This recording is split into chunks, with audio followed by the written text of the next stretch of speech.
Bonjour Yannick Jadot. Bonjour. Les réactions étaient évidemment très fortes après les agressions de supporters israéliens à Amsterdam, condamnation unanime et des interrogations autour du match France-Israël prévu jeudi prochain au Stade de France à Saint-Denis. Est-ce qu'à vos yeux, il faut le maintenir à cet endroit-là, ce match ? Permettez-moi d'abord de vous dire ma sidération par rapport à ce qui s'est passé aux Pays-Bas. Un lynchage antisémite, incontestablement. Des provocations avant des supporters du Maccabi. Terrible aussi par rapport au massacre, y compris des enfants à Gaza. Donc on est dans une situation qui est horrible. Je veux dire, cet antisémitisme qui est un véritable poison de nos sociétés aujourd'hui. Vous parlez de provocation des supporters. Manuel Bompard, par exemple, évoque des provocations racistes. Vous reprenez ces mots ? Écoutez, moi, je reprends pas les mots d'Emmanuel Bompard. Voilà, j'ai mes propres mots. La façon dont ce conflit aujourd'hui pourrit nos sociétés, renforce l'antisémitisme parce que, y compris l'Europe, n'agit pas à la hauteur de ses responsabilités pour arrêter les massacres, tout ça devient absolument Vous attendez quoi de l'Europe insupportable. là-dessus ? Écoutez, l'Europe a les moyens. C'est-à-dire que ce qui est embrasement terrible aujourd'hui, c'est la façon dont l'Europe n'agit plus ou mal dans son voisinage. On laisse les États-Unis, au fond, tenter de régler la situation et on voit bien que les États-Unis ne règlent rien. Et pourtant, c'est notre voisinage. S'il y a extension du conflit au Liban et ailleurs, nous serons les premiers concernés. Et puis nous voyons chaque jour les massacres continuer à Gaza. Et donc, ce que peut faire l'Europe, vous savez, l'Europe, c'est le premier donateur d'aide à l'autorité palestinienne. C'est nous qui permettons à l'autorité palestinienne de vivre, qui ait encore quelques services publics. Et évidemment, l'Europe est le premier partenaire commercial d'Israël. Donc on mettrait beaucoup plus en pression sur la table ces deux éléments pour contraindre à la négociation. Enfin, franchement, rien n'interdit l'Europe aujourd'hui de suspendre son accord d'association avec Israël, qui est fondé sur le respect des accords qui ont été passés, du processus de paix, qui est fondé sur le respect des droits humains, qui sont totalement violés aujourd'hui par le gouvernement Netanyahou. De la même façon, l'Iran est un acteur de la région. Pourquoi est-ce que l'Europe ne met pas les gardiens de la révolution, qui sont le cœur de la corruption, de la répression en Iran, sur la liste des organisations terroristes européennes ? Nous pourrions le faire. Cette défaillance-là, ça donne ce qui s'est passé à Amsterdam pour vous ? Le fait de ne pas régler le problème, le fait qu'il y ait toujours ces massacres, le fait que, encore une fois, l'antisémitisme explose dans tous nos pays, trouve aussi dans cette situation non réglée des justifications pour les plus cons des supporters de foot et d'ailleurs. Je reviens à ma question initiale, oui. Yannick Jadot. Est-ce que dans ce contexte, vous êtes élu de la capitale, est-ce que c'est raisonnable, dire, d'avoir un match entre France et Israël dans la capitale la semaine prochaine ? J'espère vraiment que du côté des supporters, comme de tous ceux qui aiment le football et du côté des responsables politiques, personne n'attise la situation et que ce match puisse se passer dans les meilleures conditions. Je veux dire, l'antisémitisme n'a pas sa place dans nos sociétés. L'antisémitisme est un poison absolu pour la République. Alors, autre actualité ce matin, Yannick Jadot, le plan de lutte contre le narcotrafic annoncé hier à Marseille par les deux ministres Bruno Retailleau, Didier Migaud, Intérieur et Justice unis cette fois dans ce combat. Ça va dans le bon sens globalement ? Oui, vous savez que, y compris les propositions qui sont faites, proviennent essentiellement de la commission d'enquête du Sénat sur les narcotrafics. Donc tout Vous pensez à quoi là ? Construire un parquet national anti-stupéfiant à la hauteur de ce que nous avons sur le terrorisme ou sur le financier. C'est bien parce que ça concentre les moyens, ça renforce les moyens et ça donne plus de puissance. Tout ce qui relève de faire au fond de l'Office français anti-stupéfiants, une sorte de DEA, vous savez, le système américain, à la française. Là encore, plus de moyens de coordination, plus de moyens d'investigation. Tout ce qui relève, ça a été peu dit hier par les ministres, et c'était une forte recommandation du Sénat, il faut quand même qu'on arrête de traiter Dubaï par-dessus la jambe. Enfin, Dubaï est une plateforme internationale du blanchiment d'argent. Qu'est-ce que vous demandez ? Ce qu'on demande, c'est de mettre la pression que la France, y compris l'Europe, mette la pression sur Dubaï pour que Dubaï ne soit plus des intérêts militaires aux Émirats aussi. Oui, mais justement, à un moment donné, il faut savoir ce qu'on veut. Soit, si on considère que la lutte contre les narcotrafics, c'est une cause nationale, on ne peut pas se satisfaire que Dubaï soit à la fois le pays rêvé des influenceurs, des footballeurs et tout ça, mais le pays rêvé de tous ceux qui blanchissent l'argent des narcotrafics. Et on sait qu'une partie des ordres, y compris d'assassinats sur notre territoire, viennent pas simplement des prisons où les narcotrafiquants ont encore des téléphones portables, mais ils viennent aussi de Dubaï et d'ailleurs. Engager le bras de fer avec Dubaï. Donc. Bien sûr, comme on doit engager le bras de fer avec le Venezuela, le et Maroc la Colombie, aussi, qui approvisionne nos Antilles avec toutes les drogues possibles. Producteur de il faut, bien sûr, cannabis. c'est une coopération internationale. Les narcotrafics, c'est pas simplement du deal local. Ça devenait international.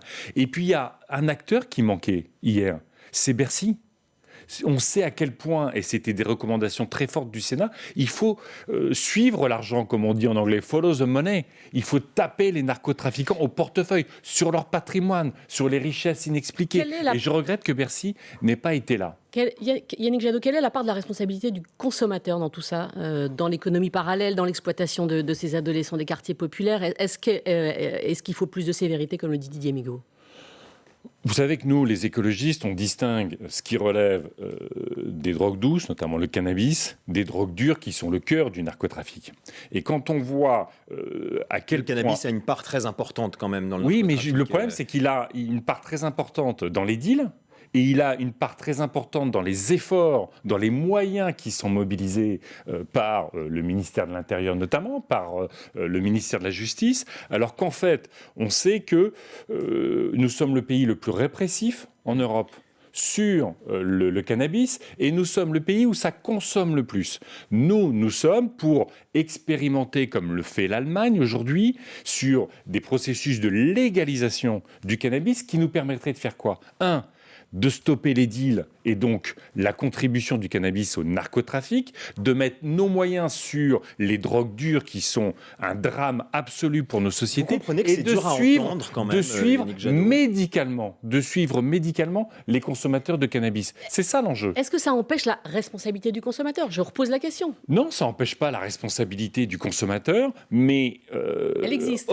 Entendons aussi que souvent, les consommateurs, il y avait un reportage plutôt sur votre antenne des associations qui travaillent sur l'addiction, pour montrer à quel point ces addictions doivent être d'abord suivies médicalement. Et donc, aujourd'hui, attention, nous sommes, encore une fois, vous vous souvenez, Darmanin, il faisait les opérations Place Nette. Ça a été de la grosse communication. Tout le monde convient aujourd'hui que ça ne sert à rien.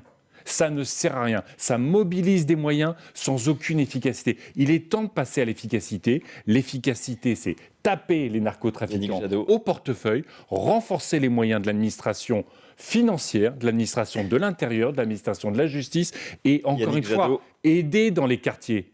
Ne pas laisser les jeunes sans avenir. Jadot, et donc, je suis désolé parce que c'est des moyens. Pour nous, il est temps de passer au fil info. Vous restez bien sûr avec nous.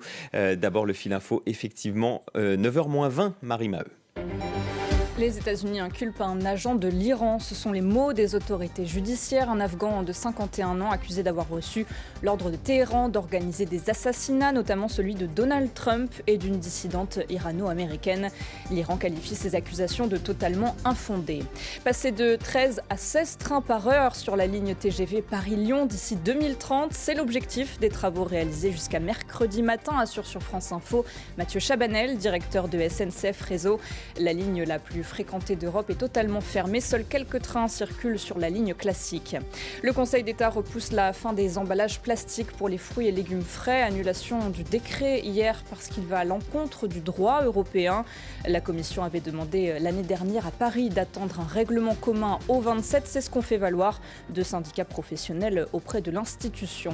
En football, l'Olympique de Marseille de nouveau balayé au Vélodrome. Hier soir 3-1 face à Auxerre. À suivre cet après-midi en 11e journée de Ligue 1, Strasbourg-Monaco à 17h, Lens-Nantes à 19h, Angers-PSG à 21h. France Info. Le 8-30 France Info, Bérangère Bonte, Adrien Beck. Et ce matin, Yannick Jadot, sénateur écologiste de Paris, on va parler de la COP d'Azerbaïdjan. Juste un mot sur le vote des députés hier soir qui ont alourdi la fiscalité sur le transport aérien pour un an. Vous avez voté, la gauche a voté avec le gouvernement. C'est un budget qui, donc très bien sur ce plan-là. Bien sûr. Enfin, écoutez, le trafic aérien recommence à exploser. C'est incompatible avec nos ambitions climatiques. Et puis surtout, vous savez combien le trafic aérien est beaucoup moins taxé que le trafic routier. Donc très bien qu'on commence à rétablir. Eh ben, écoutez, prenons ce qu'il y a à prendre aujourd'hui, et puis on verra que ça marche, et puis on maintiendra le dispositif. C'est un budget qui laisse suffisamment la place à la transition écologique. Ah bah non. À vos yeux ? Ah ben non. Vous savez, la transition écologique, elle nécessite quoi ? Elle nécessite aujourd'hui, évidemment, de réduire nos émissions de gaz à effet de serre, par exemple dans le logement. Ça tombe bien, quand on investit dans la rénovation thermique du logement, c'est à la fois du pouvoir d'achat pour les Français, c'est du confort, c'est de la santé, c'est moins de dépendance vis-à-vis de la Russie et d'autres fournisseurs d'énergie fossile, et puis c'est moins d'émissions de gaz à effet de serre.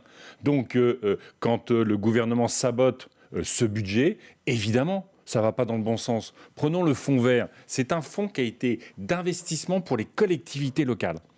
Toutes les collectivités locales sont très heureuses. Ça permet de rénover l'école. Ça permet de faire des zones où on aura moins chaud dans les villes. Des îlots de fraîcheur, comme on dit. Ça permet d'aider l'alimentation, l'agriculture, qu'elle soit plus vertueuse. Et au moment où ces collectivités s'emparent de ces sujets-là, qui sont essentiels pour notre politique environnementale, le gouvernement sacrifie ses budgets. Vous savez, les collectivités, c'est celles qui vont le plus morfler dans ce budget.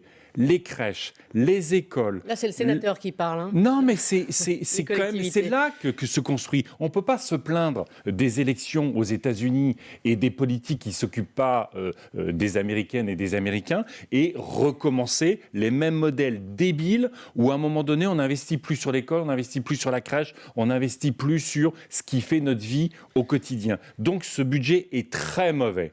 Très mauvais pour l'écologie. Pourquoi ne faut-il pas aller à la COP d'Azerbaïdjan, Yannick Jadot ? Vous savez, moi je suis un écologiste, le climat c'est 30 ans de combat, j'ai participé à beaucoup de COP, vous y étiez aussi pendant longtemps, vous savez à quel point la coopération internationale sur le climat est essentielle. On ne peut pas dire le climat, c'est un bien commun de l'humanité et ne pas avoir une coopération internationale. Et mais malgré tout, vous dites, vaut mieux pas de COP du tout que cette COP-là en Azerbaïdjan. Non, je dis la ministre française de l'écologie, il ne doit pas y avoir de représentant du gouvernement français à cette COP. Qu'est-ce qui se passe dans cette COP ? Elle se passe à Bakou, en Azerbaïdjan. Il y a un peu plus d'un an, ce régime Aliyev, qui est une dictature, faisait un nettoyage ethnique des Arméniennes et des Arméniens dans le Haut-Karabakh. Un nettoyage ethnique, 120 000 Arméniens qui ont dû quitter l'Azerbaïdjan. Ce régime profite de la COP29 pour continuer à menacer l'Arménie. Mais l'Égypte, c'était plus accessible. Il enferme tous ses opposants politiques. L'Égypte, c'était plus acceptable. Et en plus, l'année dernière. Ils font pas de la diplomatie climatique. Ils font de la diplomatie du gaz. Ils disent, venez en Azerbaïdjan, on va négocier des contrats pétroliers et gaziers. Mais effectivement, et donc, à un moment donné, il y a 10 ans, vous n'aviez pas appelé au boycott de la COP de Doha. Quand on a eu Doha, quand on a eu Dubaï, je veux dire, quelque part, c'est cynique, mais ces régimes, pendant les COP, font un peu mieux sur les droits humains, font un peu mieux sur le climat. Là, c'est exactement l'inverse. La COP29 permet au régime Aliyev, qui est une dictature, d'exacerber la répression des Arméniens, d'exacerber la répression de ses opposants politiques et de faire encore plus de gaz et de pétrole. Donc je ne dis pas que la COP ne doit pas se tenir, je dis qu'il serait que notre diplomatie commence à avoir un peu de courage. Quand il s'agit du climat, quand il s'agit des droits humains, quand il s'agit des Arméniens... Ça veut dire concrètement quoi ? Ça veut dire que la ministre n'y va pas. Non, mais ça veut dire que la ministre n'y va pas courage, pour pas légitimer... diplomatie du courage des droits humains, dites-vous. Oui. Ce serait rompre totalement avec l'Azerbaïdjan ? Mais écoutez, il faut quand même un moment... La France a clairement pris le parti de l'Arménie. Ben oui, mais donc, on n'y va pas en fait. On ne va pas légitimer un régime qui se sert de la COP29 pour dire « Regardez, j'ai eu raison sur les Arméniens, j'ai raison de menacer l'Arménie, j'ai raison d'emprisonner tous mes opposants politiques. » Et pour la première fois, vous savez que dans les COP, il y a la société civile internationale qui lutte pour le climat qui vient. Et bien pour la première fois, elle n'a jamais été aussi contrainte dans son expression publique. Et je dis donc, la France ne doit pas avoir de représentation politique. Et pourtant, c'est essentiel. Est-ce que ça ne risque pas d'empêcher d'obtenir des résultats ? Mais la France sera représentée, l'Union européenne sera représentée. C'est mieux d'être représenté à haut niveau qu'à... Est-ce qu'à un moment donné... Écoutez, on en a fait un paquet des COP. Je peux vous dire que parfois... Elles servent encore ces COP ? Pardon ? Elles servent encore ces COP ? Oui, parce que c'est un moment... Est-ce que c'est le bon niveau pour avancer ? Il nous faut ça. Est-ce que c'est devenu une foire des lobbies ? Oui. Est-ce que quand la France met Total... qui passe des contrats en Azerbaïdjan au moment de l'épuration ethnique, la France qui met Total Énergie dans sa délégation, tout ça, ce n'est pas à la hauteur des enjeux. Mais je ne peux pas me résoudre à ce qu'il n'y ait pas de coopération internationale. Je peux pas. La COP, c'est aussi un moment où vous le faites sur votre antenne. On fait le point sur les engagements des pays et on s'aperçoit malheureusement qu'ils ne font pas assez. Et on a plus le temps de parler de Donald Trump, mais fasse le boulot en France sur le climat. Et que, pour une fois, on n'aille pas à la COP servir la diplomatie criminelle du président Aliyev. Merci beaucoup. Merci Yannick Jadot, sénateur écologiste de Paris, d'avoir été l'invité du 8-30 ce matin. Merci Bérangère Bonte.